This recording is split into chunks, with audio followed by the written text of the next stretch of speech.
And welcome. This is Peter Winick. I'm the founder and CEO of Thought Leadership Leverage, and you're joining us on our podcast today, which is Leveraging Thought Leadership. Today, my guest, let me give you a little tee up on Lee, because Lee's a fascinating and fun person. Lee Caraher is the CEO of Double Forte PR and Digital Marketing, which she's an acclaimed communication strategist. She's got an amazing PR and digital marketing firm out in the Bay Area, and also, I believe, in the Boston metro area. And New York. And New York, that's right. Yes. I forgot. You're right here too. Lee has sort of, not intentionally, I would say, but wrote two books. One is called Millennials Management, although it was intentional when she actually wrote them. And then the other one was called The Boomerang Principle. So welcome, Lee. Thank you for joining us today. Peter, it's awesome to be with you. Thank you so much for having me. Cool. So let me just dive right in, because I sort of have a place that I think I'd like to go today, given that you and I have a bit of a history in a good way. So a lot of people get into the space and it's by design. I want to be an author. I want to be a speaker, right? That's not Lee's story, right? So tell everyone, like, how the hell did you get here? Sure. So, I got a book deal by accident, which doesn't happen very often, with your friend Jill. Yep. And I was actually meeting with her to talk about something totally different. And we we got interrupted by someone on her staff who didn't excuse herself, and she's pretty rude. And when when this woman left our little space, she's like, "Oh my gosh, these millennials." And I said, "Oh, what's the problem?" And she told me the problem. I said, "Oh, have you tried this? Have you tried that? Have you tried this?" She goes, she said, "No, no, no." I'm like, "Well, here's what I suggest." And I just said, my company almost went under because I couldn't figure out how to work with millennials. And then I read everything about them, and everything was so negative. And I just decided that I'm not going to listen to anybody who is negative about it. We're going to figure it out myself. And then she said to me, "I will publish that book." And I was like, "Well, what book are you talking about?" So that's how I got the book deal. And I had to write it literally in 4 months. And then it came out less than a year after that conversation. And really, it was a very practical what I had learned by almost having my business go under because I could not figure out how to I could recruit millennials like nobody else. So it wasn't that you all of a sudden were either an academic that had studied the species millennial, or this was very practical, right? Or a social scientist. This is pretty pragmatic. You've got a business, a PR firm. Those of you that have worked with PR firms know that they breed millennials, right? That's without well, they breed people under 30, that's for sure. Yeah, I was going to say, right. 30 and under is probably, I don't know what the percentage is, but there's a lot of young. They have 70%. Yeah, 70% of that population are young. So if you are the owner of a rapidly growing PR firm in the Bay Area with a competitive marketplace, and you can't figure that out, you just said, I have two choices: figure it out or go out of business. And the latter wasn't an option. So what's interesting is, again, not an academic background, not a social scientist. This wasn't like, "Oh, I'm going to do a cool TED talk on this because everybody's whining about it." So you just did it. And then randomly talking to a colleague, right, that was in a similar situation. Yeah, she had just published a book with them. Yeah. Yeah. So really, really interesting. So why don't we get to number one? You started to solve the problem, and then you started to talk about it to friends, and then that led to speaking. Sort of take us down the path of how you go from being Lee, the CEO of Double Forte, which you still wear that hat, to Lee, author of Millennials Management. So I think there's two things on that. So when I first started researching, so when I started my company, I didn't hire anybody without 10 years of experience. So pretty much no one under 30. And then in 2008, we looked at everything cratered, and I looked at the business model, because that's what you should do as a business leader when you hit an economic thing of any size, is say, is this model still relevant? And our model was not relevant anymore, would not allow us to be successful. And that's when we decided we needed to hire young people. I had a great experience with that. I'd been known for people, as the developer of people, all this kind of stuff, and then this failed miserably. And when I looked into it, everybody who was writing about it was those academics, was those journalists, was the people who are consultants and not actually running businesses. And I'm very different from that. Some of us consult for a living, so be careful there. I'm kidding. I know, but I understand that. However, they weren't running businesses of these people. Right. No, And they're reporting on it and not in it. Yes. And I'm a member of Entrepreneurs Organization, which is the YPO for entrepreneurs. And it's a very Gestalt organization where you share your experience. And here's where, and I was like, this does not resonate for me. None of this stuff resonates for me as someone who's been in business for over 25 years, who started her own company twice, blah, blah, blah. And so when I decided to I was very excited. I did want to write a book. That wasn't the book I wanted to write. and it wasn't on my, I had a plan actually to write my first book in 2020, got ahead of myself, which is great. And then I just basically looked at the market of who was talking about these topics and what could I offer that was going to be very different. So there's two things I could offer that was very different from everybody else writing about this, everybody talking about this. And one was I'm a woman, and most of the people writing on this topic are men. And the other was that I'm a CEO founder, and most of the people talking about and actually, running a business of these people. So let me pause you there for a second, because you're ahead of 98% of the people that dive into the book space, right? Most people sort of dive in. No, and I mean this just from my observations, sort of blindly. Hey, I'm passionate about growth or execution or leadership, whatever. And they don't put on the business hat, or even though they're smart business people, they take off the business hat and they don't do a competitive analysis, right? So if you're going to open a donut shop in your community, you'd probably go and look at the other donut shops and say, I'm going to be an upscale one or a mass college town one, or the branding's going to be this or whatever. You basically did that because you're a business person first and said, what's my differentiator? I'm female. Great. Right. And I'm doing this from the place of, I have a laboratory where I can experiment every day. It's called my business, right? As Right. opposed to academia. Exactly. And that was basically your differentiator for the book. My differentiator. And then I had been in EO then for 3 years, and I was really into the Gestalt, share from your experience, don't tell people what to do kind of thing.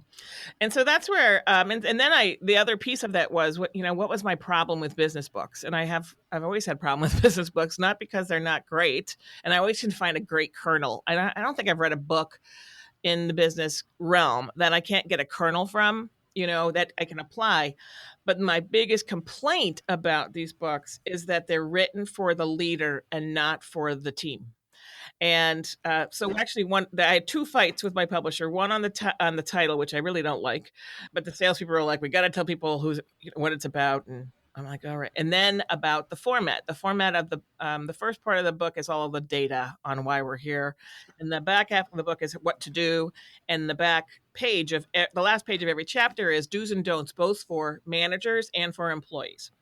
And when I sent in my transcript, they were like, my manuscript, they were like, yeah, you need to drop one of those. You can't have a book that's an audience with two audiences. And I was like, you're not getting it. The audience is the team, right? No, so that's fascinating, because most people attacking the millennial problem was sort of a seniority down. How are you going to get them to fall in line? Blah, blah, blah, blah.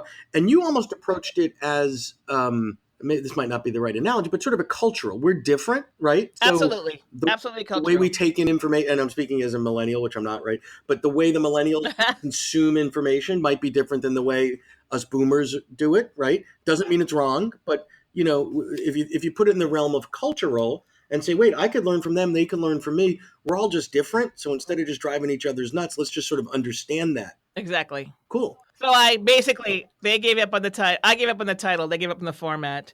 And it's basically, and frankly, when I started talking and having people read the book, it's actually doing better now than it did at the front. And it was a top seller in a category for, I don't know, almost a year at the time. Every team I go and talk to, they're like, oh, wow, God, finally a book we can all read together, and we can find ourselves in it and not just talk about other people. So that is really what I did. And then from there was like, how am I going to look different? And most people, the speaker circuit is more dominated by men than it is by women. And I have a lot of that. I do have my own imposter syndrome problem, which is ridiculous. I get it. It's ridiculous. But why would someone want to talk to me? I have a small company. That's why they should talk to me. Because my company is almost 16 years old. 95% of businesses don't make it past 3 years. I have made it for 16 years. We have changed the business model twice. Our business, public relations, digital communications. Digital communications didn't exist when I started my company. I started my company before Twitter. So, we've been through many transformations, and that is a reason. And being confident of saying you should hear my story, and you can learn from my story. Not that I'm perfect, not that I have all the answers, but you can find a grain here that can help. So now, let me ask you this now. So now there is theoretically, or hopefully, a couple of folks out there that sort of fit into the lead bucket. Hey, I'm not really an author or a speaker. I'm just, I own a business, or I'm a mid-level manager or whatever. They're observing a real life problem. They have figured out a practical way to work through it, tackle it, win, right? And they want to share it. What would you what would you recommend to them? Because this wasn't, your day job, if you will, is running your business. This was sort of Exactly. a thing, and it became a thing. My side hustle. Yeah, we know the side hustle, right? But at the same time, which now has turned into a revenue generator Right. for for the business. I think actually the evolution of where communications is going is around culture, all this kind of stuff. So it really, I'm well positioned. There's no other agency in our business who has someone who's an author on this topic that has hit number one in any category. So that's good. But what I would do if I was, if that was that person, I had things to share, I would start sharing them. And the most important thing as a thought leader is to be generous with your thoughts, to be generous with your help. And the more generous you are with them, the more the market returns to you. But you have to be generous in a relevant way, right? You have to be generous, in the bathroom. You need to be generous in a relevant way. So being really clear on who you're trying to help, like let's get niche that down to say, who am I trying to help and what do I have to offer? And then how are you going to share? And there's lots of ways to do that. But, one is that content. What is that content going to be? You have to have a content strategy that you can then leverage. And just to clarify, this isn't post book. So if you've got an idea that's working and you're playing with, or you're doing something cool in your company, you don't have to go wait 2 years till you got a book out, right? You could. No. Okay. So oh my gosh. it's no. wet cement. I mean, I did it back asswards, right? But I had the opportunity to write a book that was going to be third party published that just literally fell into my lap. So, I mean, in my second book, I was way ahead of myself. I mean, I'm not ahead, but I got into a better position than I was in my first book. But yeah, you start sharing. So I would say, and the most important thing in the marketing side is that you own your own stuff. Right? You own your own stuff, because if the Facebook algorithm changes again tomorrow, you're not dependent on them or the Instagram or the Twitter or whatever, right? So owning your own stuff is super important. So you need to have your own URL. You need to have a blog. It could be a podcast. I don't care, but you have to have something that you own, that you control, and then leverage it into other people's platforms like Facebook, like Twitter, like Insta, like Pinterest, like LinkedIn. So you're not at the mercy of someone else changing their algorithm or purging millions of accounts overnight and losing them because they will, right? So I mean, absolutely, they're going to change. Twitter's changed their algorithm 4 times this year. No one talks about it because Facebook, is getting rid of Russians. But so the first thing is, one, decide what you're going to share, and I would say choose 3 or 4 topics so that you don't get bored on the topic, and then just start sharing. You can be and I would probably, if I was going to start from scratch, create a website if you can get your name, even better. A lot of us can't. Sure. I'm lucky. Lee Caraher. No one else is a Lee Caraher, apparently. So, and then just start sharing stuff. Not only your own stuff, but stuff that you appreciate from other people. Well, that's a key point. So the burden of you is not to, you don't have to create everything. You could be known as someone, the curator. Yeah, a curator, and you add original there as well. So let me ask you this. So oftentimes when you hear that the CEO or a founder of a company has written a book, the natural assumption is, you're the CEO of a digital marketing and PR firm. It's going to be 101 ways to be the best digital marketer, right? It's going to be sort of an right. obvious connection there, right? Yeah. And then that sort of becomes your calling card, right? If I'm an interior decorator, I'm going to write a book about, the interior decoration. So your book is totally not related to what your firm does. It's how you do it. So how, if at all, has the success of the book and the speaking and all the things that happened with that helped your core business? Because that's really, where your bread is buttered. Yeah, absolutely. So I think 2 things. One is, we are a communication firm, and we serve our clients by helping them with their internal and their external communications. Number 1. Number 2 is that everybody's their own media channel today. So the actual practice of public relations has become actually dealing with people, not just arbiters like media and analysts, but actual people who have their own Facebook.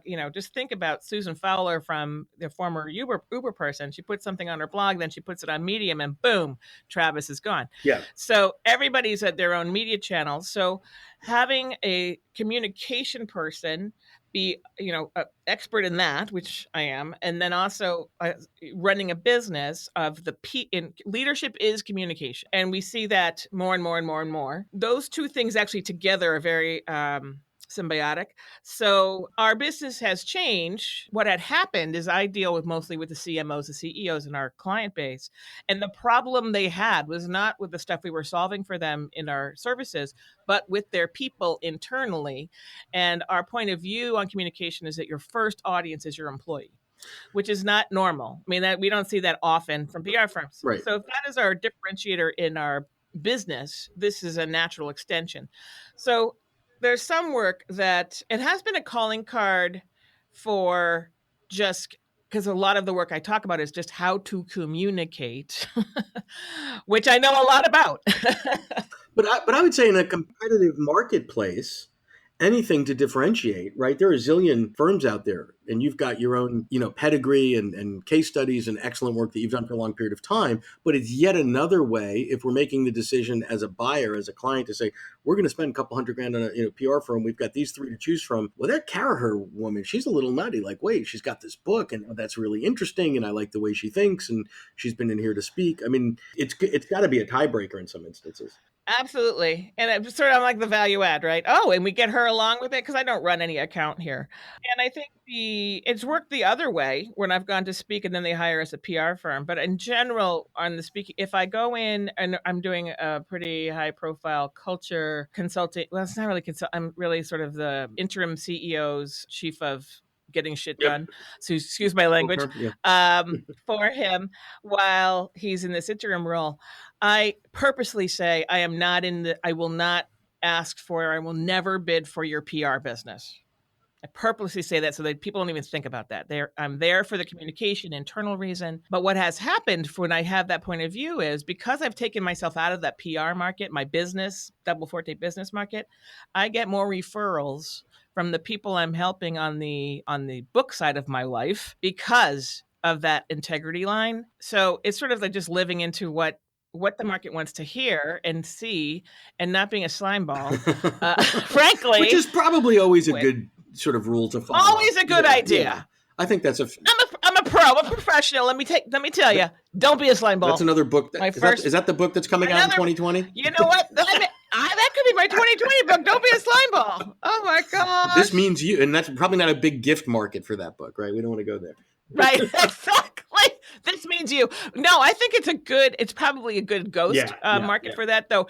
And if you get more than one anonymously put on your desk, you are one. That could be my marketing plan, right? Put this on the desk of someone you hate. I keep getting this in the office grab bag. Why is that happening? Why it keeps coming on my desk with flowers? Oh, that's funny. Anyway, so this has been awesome. So let me just sort of do a quick wrap up, and then tell me if I missed anything. So one is the fact that if you're able to crack a code in your business, even if it is beyond your domain or professional expertise, and there might be a thing there, and that by talking to friends and colleagues, feel free to share it and codify and do stuff with it, even if it's outside of your world. And then take it where it goes and take advantage of it and differentiate as an offering. Would you add something to that, Lee? And I just think own your own content. Yeah, that's true. And so you don't need a book deal to make that happen. And then when you do, just book deals, you can publish your own book if you want. Point of view of that, depending on who you are, but it's very hard to get a business book deal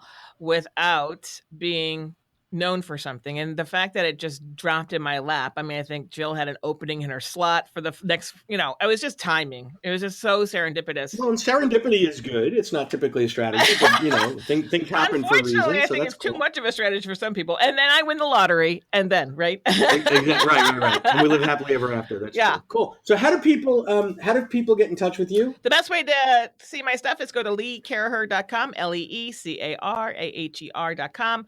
My blog is there. My books are there. My agency, you can get to my agency from there. And I tweet it at Lee Caraher, and I'm on Instagram at Lee Caraher as well. Cool. Well, thanks so much for sharing with us today. I think your path has been a different one. I think a lot of people can now relate to that because they haven't heard a story similar to this that says, well, that sounds like me. And I'm so glad that you were here and that you were able to share. And it's been a great ride for Millennials in Management, as well as we didn't talk much about your other book, The Boomerang Principle, but it's been a cool path, and I've enjoyed having you on today. Thank you so much, Peter. It's such a great thing to share with you.